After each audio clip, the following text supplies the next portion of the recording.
Hello बच्चों, let's read the question. It says that in the double helical structure of DNA, the pitch of the helix is, मतलब कि जो double helical structure होता है DNA का उसमें हमें हेलिक्स की जो पिच होती है वो बतानी है कितनी होती है. क्वेश्चन में की कॉन्सेप्ट डीएनए. डीएनए क्या होता है? Deoxyribo nucleic acid. ये क्या होता है? जेनेटिक मटेरियल होता है. Genetic material which passes information from one generation to another. DNA का स्ट्रक्चर, ये हमारे पास होता है डीएनए का स्ट्रक्चर. डीएनए के स्ट्रक्चर में जो इतना पोर्शन होता है, दिस मच पोर्शन, इसको हम क्या बोलते हैं?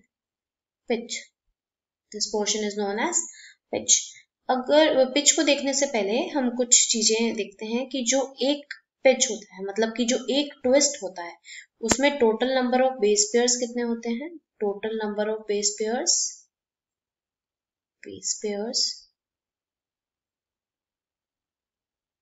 वो होते हैं 10. अब बेस पेयर्स क्या होता है? बेस पेयर्स का मतलब जो न्यूक्लियोटाइड्स होते हैं, न्यूक्लियोटाइड्स में जैसे कि ये हमारा न्यूक्लियोटाइड एंड ये हमारा न्यूक्लियोटाइड. न्यूक्लियोटाइड क्या होता है? Pentose sugar. Pentose sugar DNA के केस में कौन सी होती है? Deoxyribo sugar. एक साइड पे डीऑक्सीराइबो शुगर के एक साइड पे हमारे पास नाइट्रोजन बेस प्रेजेंट होता है, दूसरी साइड पे क्या प्रेजेंट होता है? Phosphate group.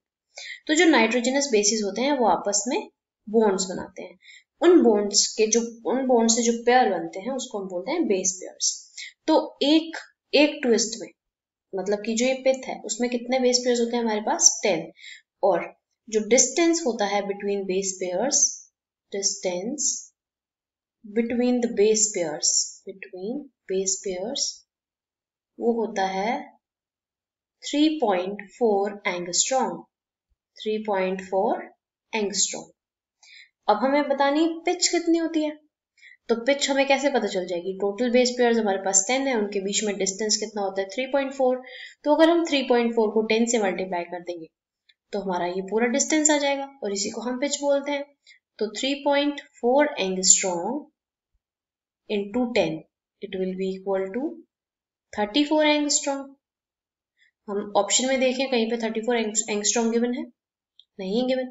सो 34 एंगस्ट्रॉम तो नहीं है, तो इसको हम नैनोमीटर में कन्वर्ट कर लेते हैं. तो 1 angstrom is equals to, 1 angstrom किसके इक्वल होता है? 10⁻⁻1 नैनोमीटर.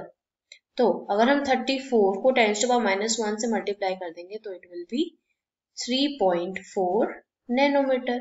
ये हमारी होती है पिच ऑफ डीएनए 3.4 नैनोमीटर. तो ये कौन से ऑप्शन में दिया है? ऑप्शन ए, जो कि क्या कह रहा है? 3.4 नैनोमीटर. सो ये हमारा आंसर है. So hope you understood well. Best of luck.